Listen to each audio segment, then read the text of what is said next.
التوريت والإنجيل والفرقان مرج البحرين يلتقيان برزخ لا يبغيان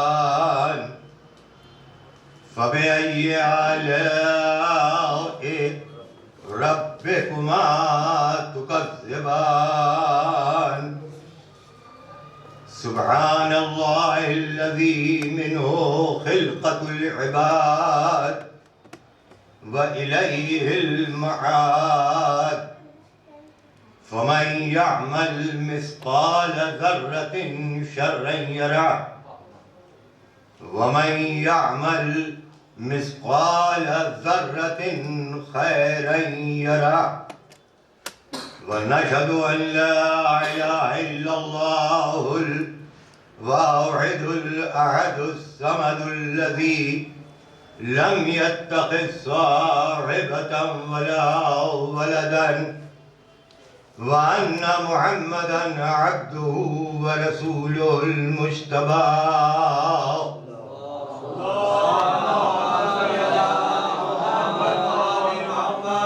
وأن علي ولي الله وسيد الأوصياء وأن ذريته المعصومين وقوله الحق أوصيكم عباد الله بالاغتنام طاعته من إعداد العمل الصالح في هذه الأيام الفانية الخالية قبل أن يهجم عليكم الموت الذي لا مهرب منه ولا مفر إن الله وملائكته يصلون على النبي يا أيها الذين آمنوا صلوا عليه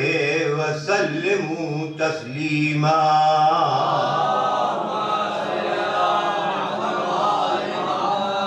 اللهم صل وسلم وزد وبارك على النبي الأمي المكي المدني القرشي الأبطعي الطعامي سيد البهي المذي الكوكب الدري صاحب الوقار والسكينة المدفون بأرض المدينة العبد المؤيد والرسول المسدد المصطفى الأمجد المحمود الأحمد أبي القاسم محمد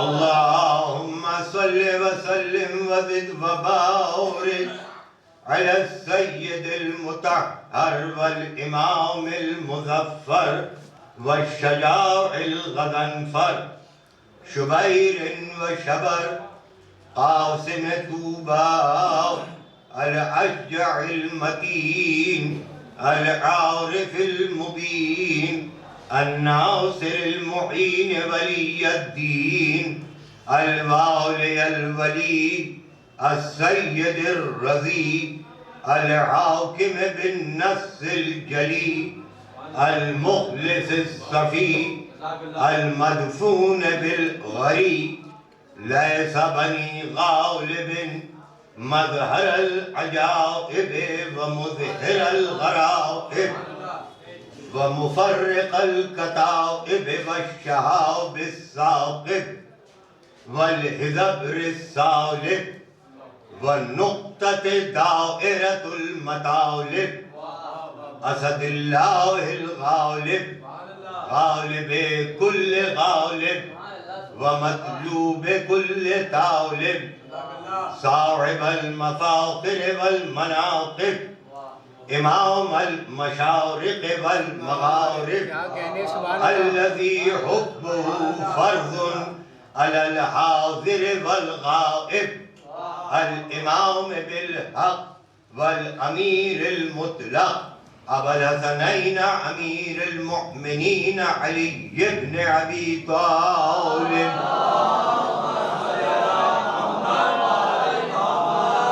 اللهم صل على الدعوة النبوية والصولة الحيدرية والعصمة الفاطمية والعلم الحسنية والشجاعة الحسينية والعبادة السجادية والمعاصر الباقرية والآثار الجعفرية والعلوم الكاظمية والحجج الرضبية والجود التقوية والنقاوة النقوية والهيبة العسكرية الذي حجة القائم بالحق المنتظر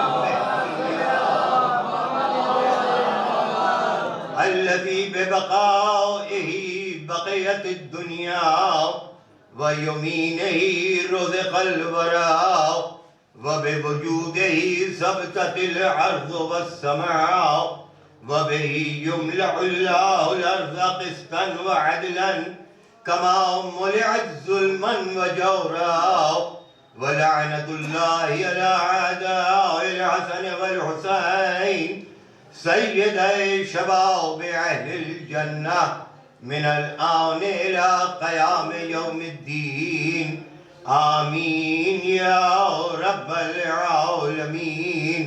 أما بعد فقد قال الله سبحانه تبارك وتعالى في كتابه المحكم وخطابه المتقن وقوله أحسن. بسم الله الرحمن الرحيم.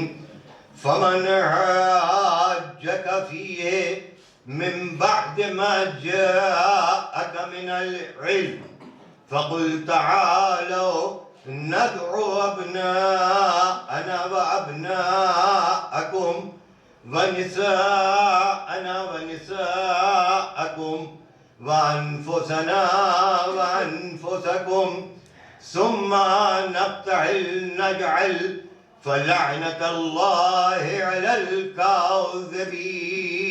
صلوات.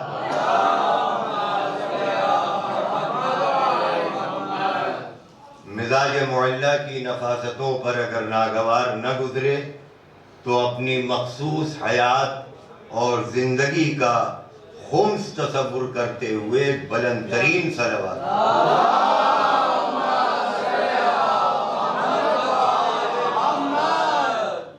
خانوادہ تطہیر کے احسانات کو مد نظر رکھتے ہوئے چونکہ زہرا کی ولادت باسعادت کی تاریخ ہے ایک اور بلند ترین صلوات.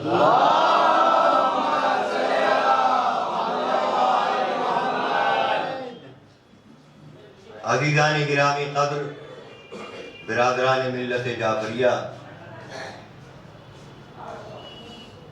قابل مبارکباد ہیں وہ افراد جنہوں نے اس پروگرام کو یہاں پر رکھا.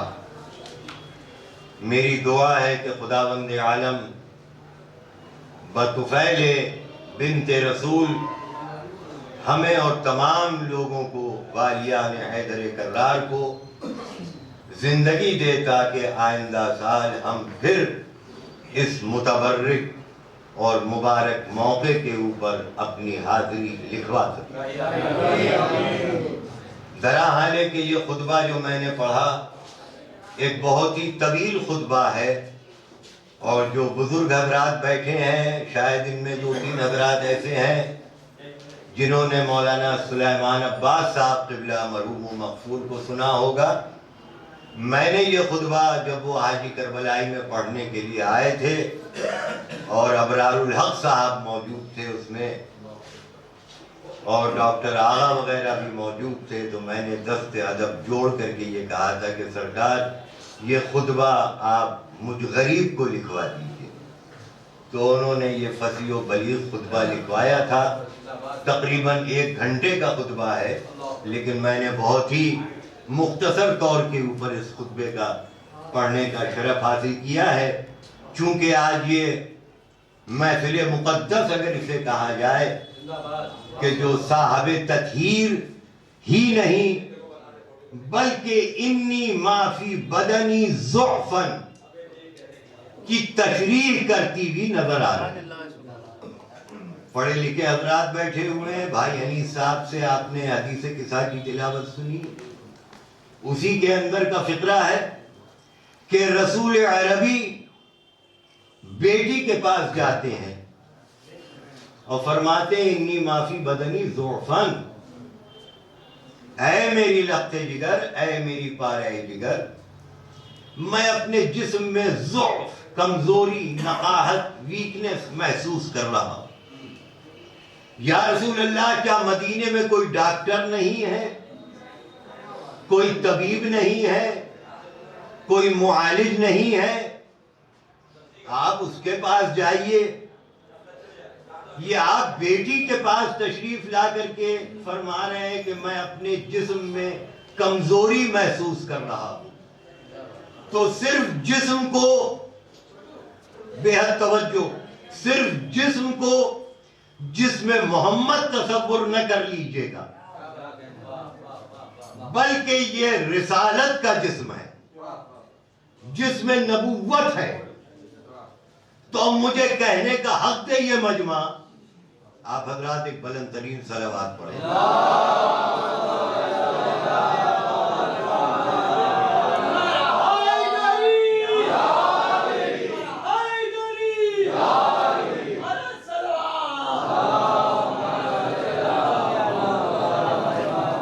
بھائی شاید امام صاحب اجازت ہے تو صرف یہ محمد عربی کا جسم نہیں ہے بلکہ جسم نبوت ہے، جسم رسالت ہے. اور پھر ایک جملہ کہوں گا، صرف جسم نبوت نہیں ہے، صرف جسم رسالت نہیں ہے، بلکہ کل قرآن بھی اس سینے کے اندر ہے. اب وہ نبی آ کر کے اپنی بیٹی سے کہہ رہا ہے انی ما فی بدنی ضعفاً، میں ضعف، کمزوری، ویکنس، نقاہت محسوس کر رہا ہوں. اور اے میری بیٹی، میری پارہ جگر، میں لیٹ جاتا ہوں، آپ یہ چادر میرے جسم کے اوپر اڑا دیجیے. تمہید کی منزلیں ہیں دوستو. معلوم یہ ہوتا ہے کہ اگر جسم رسالت میں بھی کمزوری آئے تو سیدہ کی چادر ایسی ہوتی ہے کہ نبوت کو طاقت بخشتی ہے. اندازہ ہے نا دوستو، یہ اتنی اہم چادر ہے. تو اگر چادر کی عظمت کو سمجھ لیا تو جس معصومہ کے سر پہ یہ چادر ہے اس سر اقدس کی عظمت کتنی ہوگی، اور جس میں عظمت کے اوپر یہ چادر ہے اس جسم عظمت کی عظمت کتنی ہوگی. اور اب ایک جملہ آپ کے حوالے کر کے داد لوں گا کہ جب جسم عظمت کی عظمت اتنی ہے تو خاتم النبیین جس کی تعظیم کو کھڑا ہو جائے، صلوات تو پڑھیے محمد.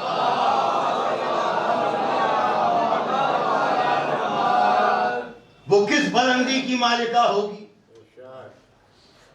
یہ تو شب معراج کو پروردگار عالم نے اس وجہ سے متعین کیا تھا کہ خانوادہ رسالت میں کچھ ایسے شگوفے کھلیں. کوئی لفظ رائے گا نہ جائے دوستو ورنہ قبر تک افسوس رہے گا. کچھ ایسے شگوفے کھلیں. قرآن نے کہا بسم اللہ الرحمن الرحیم تبارک الذی بیدہ الملک وہو علی کل شیء قدیر. اس کے بعد 15ویں سپارے کی پہلی آیت سبحان الذی اسریٰ بعبدہ. دیکھیے یہاں بھی عبد کا لفظ استعمال کیا گیا. یہ نہیں کہا کہ سبحان الذی اسریٰ بمحمدہ، سبحان الذی اسریٰ بنبوتہ، سبحان الذی اسریٰ بعبدہ، یعنی عبد اگر کمال معراج کے اوپر پہنچ جائے تو پھر وہ عبد نہ رہتا ہے، بلکہ وہ عبد بن جاتا ہے، یہ محمد بن جاتے ہیں، وہ احمد بن جاتا ہے، یہ محمد بن جاتے ہیں۔ سبحان الذی اسریٰ بعبدہ لیلا من المسجد الحرام الی المسجد الاقصی، پاک و منزہ ہے وہ ذات جو رات کے اندھیرے میں اپنے بندے کو مسجد حرام سے مسجد اقصی کی طرف لے کے گئی۔ دیکھیے پیغمبر کا معراج پہ جانا کوئی کمال کا کام نہیں تھا، بڑی جرأت کے ساتھ کہہ رہا ہوں، پیغمبر کا معراج کی بلندی پہ جانا، دنا فتح اللہ کی منزلوں کو طے کرنا، قاب قوسین کا سفر کرنا، عرش اعظم کو رون کے چلا آ جانا، یہ پیغمبر کا کوئی ذاتی کمال نہیں تھا، یہ لے جانے والے کی قدرت کا کمال تھا، جس نے بھیج کے بلوایا۔ کمال تو اس علی کا ہے، کیا کہہ رہا ہوں میں، کمال تو اس ابو طالب کے بیٹے علی کا ہے کہ جب رسول واپس آتے ہیں تو علی فرماتے ہیں کہ داستان معراج آپ سنائیں گے یا میں سناؤں؟ تو مجھے کہنے کا حق دیجئے کہ پرواز رسالت سے زیادہ پرواز امامت ہوا کرتی، بلایا شب معراج، اور جب واپس آئے تو ایک جنت کا سیب، میں نے ابھی ایک لفظ استعمال کیا تھا شگوفے، ذہن میں رکھیے گا، ایک جنت کا سیب پیغمبر اسلام نے تناول فرمایا، اور تناول فرما کر کے تشریف لے آئے۔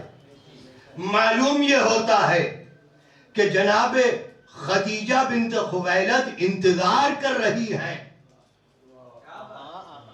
کہ اب شگوفوں کے کھلنے کا وقت قریب آ رہا ہے، اور جب آئے پیغمبر اسلام تو آنے کے بعد وہ سارے مراحل مجھے نہیں عرض کرنا ہے، بس اب ایک مرتبہ شگوفے جب نمودار ہونا شروع ہوئے تو پیغمبر نے کہا ادھر سے اگر ایک شگوفہ نمودار ہوگا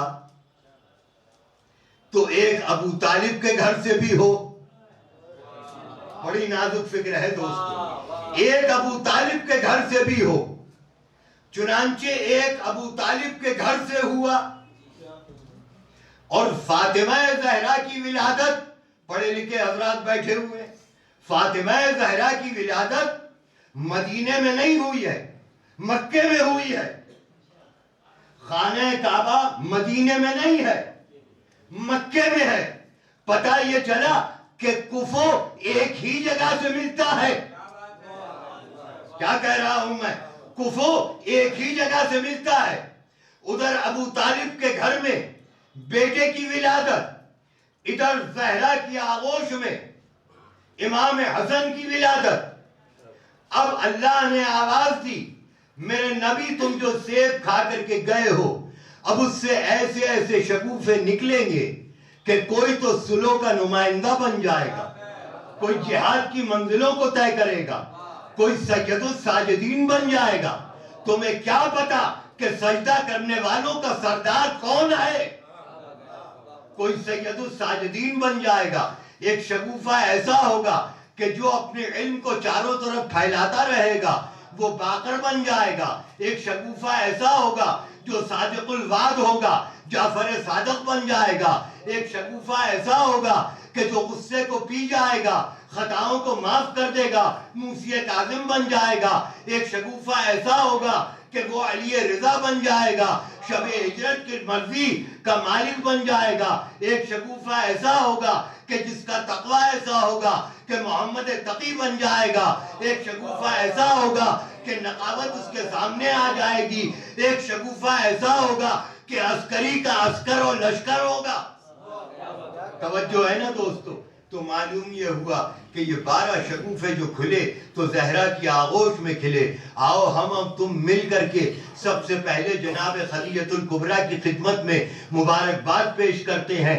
آج کا مسلمان خدا کی قسم ذمہ داری سے کرار حسین کہہ رہا ہے کہ خدیجہ کی دولت کی بدولت، دیکھیں لفظ رائے گا نہ جائے، جناب خدیجہ کی دولت کی بدولت یہ عرب روٹیوں کا ٹکڑا توڑ رہا ہے، لیکن کتنا نمک حرام ہے، کتنا نمک حرام ہے، خدیجہ کی دولت کی بدولت کی روٹیوں کا ٹکڑا توڑ رہا ہے، اور اسی خدیجہ کی بیٹی نے جب اپنا حق مانگا تو اسے نہیں دیا گیا۔ تو میں یہ عرض کر رہا تھا کہ جناب خدیجۃ الکبریٰ کی خدمت میں مبارکباد پیش کرتے ہیں، اور اس کے بعد جناب رسول خدا کی خدمت میں مبارکباد پیش کرتے ہیں، اس لیے کہ وہ بیٹی آئی ہے کہ جس کا نام فاطمہ زہرا ہے۔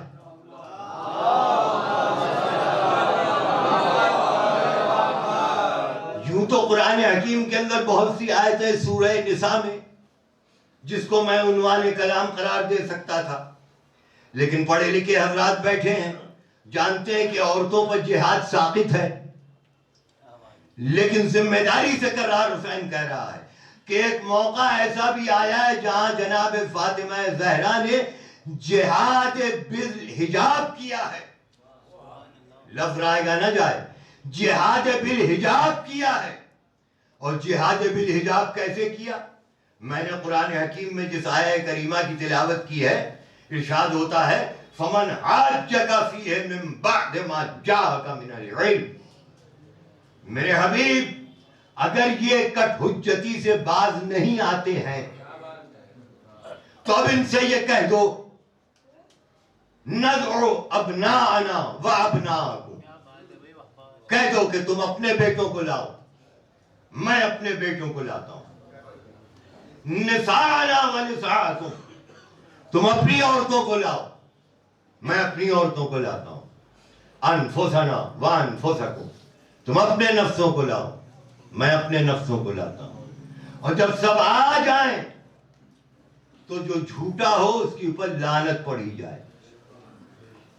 لعنت کا لفظ اگر اتنا برا ہے تو قرآن میں کیوں اسے کوٹ کیا گیا؟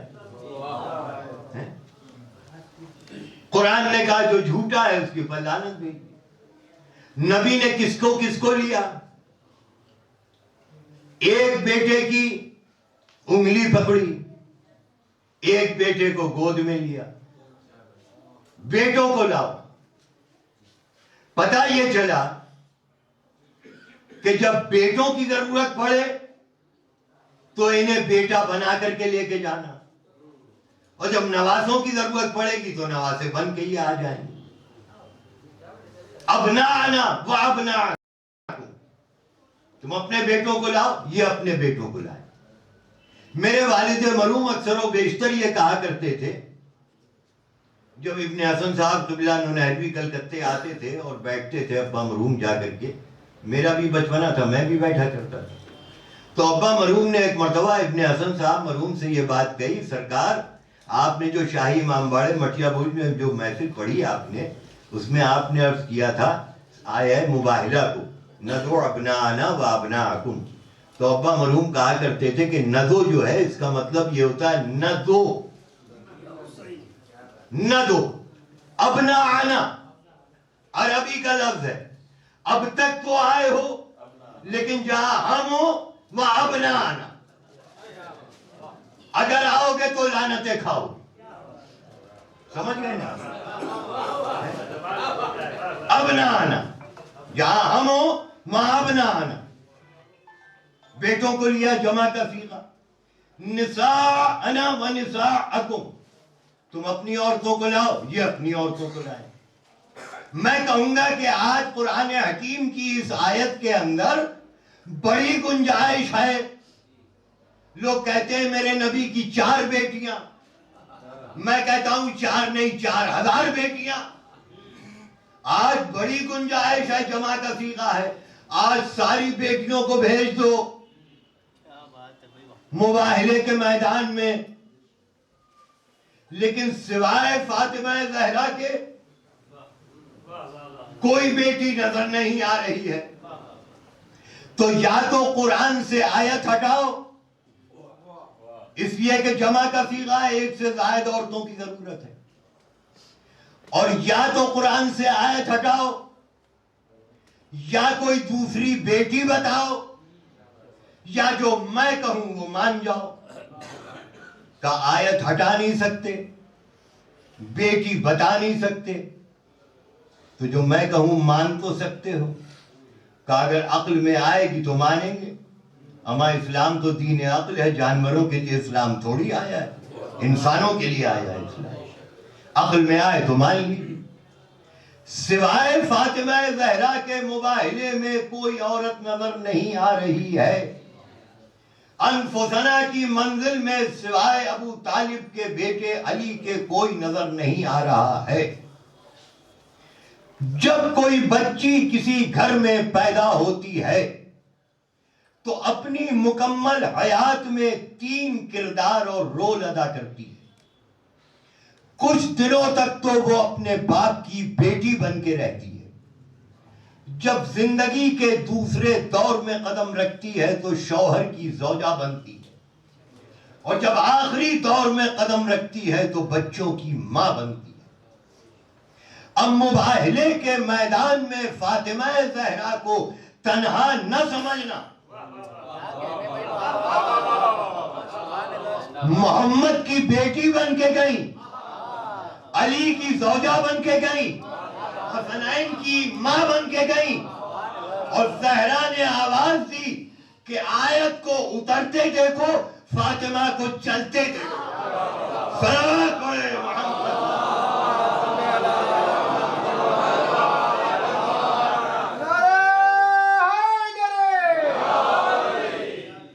لیکن اس شان سے جہاد بالحجاب کرنے کے لیے گئیں فاطمہ زہرا مباہلے کے میدان میں، کہ آگے آگے رسالت ذمہ دار، پیچھے پیچھے امامت پہرے دار، بیچ میں فاطمہ کی عصمت کا کردار. یہ ہے زہرا کی شان. تو دوستو اگر زہرا کی شان سمجھ میں آ جائے تو آج ہماری مائیں اور بہنیں بے پردہ سڑکوں کے اوپر نہ نکلیں.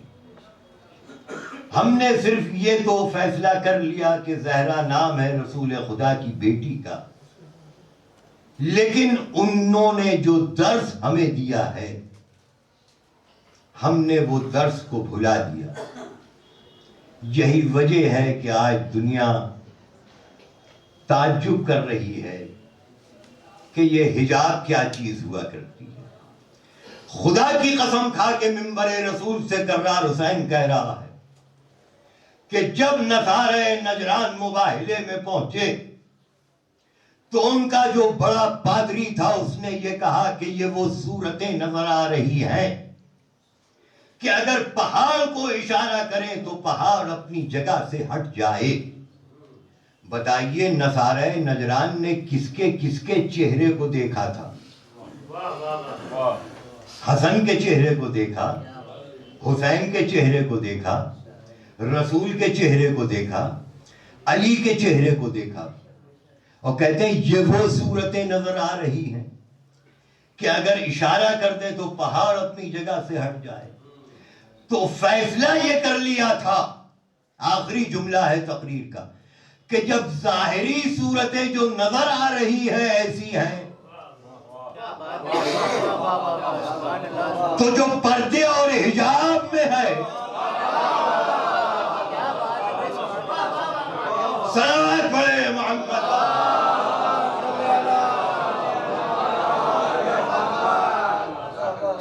جب ظاہری صورتیں ایسی ہیں تو جو پردے اور حجاب میں ہے اگر کہیں اس نے چہرے سے گھونگھٹ ہٹا دیا تو نہ جانے کیا قیامت آ جائے گی. تو یہ تھا جہاد بالحجاب، اور اسی جہاد بالحجاب کو اگر زہرا کی کنیزیں گرہ باندھ کر کے رکھ لیں تو خدا کی قسم ہر قدم کے اوپر ان کو کامیابی اور کامرانی نصیب ہوگی. اور بس یہ کہتے ہوئے اپنی تقریر کو تمام کرنا چاہتا ہوں کہ اے فاطمہ زہرا اس مجمع کو بھول نہ جانا، اور اگر کوئی کمی رہ گئی ہو تو اسے اپنے دامن تطہیر میں چھپا لینا. جو بیمار ہوں انہیں رسول خدا کے ضعف بدن کے صدقے میں شفائے کامل عطا کی، جو مقروض ہو ان کا جلد از جلد قرض ادا ہو، جو پریشان حال ہو ان کو پریشانیوں سے نجات دی، جو اپنے وطن سے دور ہو انہیں ساتھ خیریت و عزت و عافیت کے ان کے وطن تو واپس، جن کے دل میں تمنا ہے زیارت سید الشہداء اور حج بیت اللہ، ان کی اس تمنا کو پورا کیا، ان سب کے بعد مجھ گناہگار کی حاجت ہو۔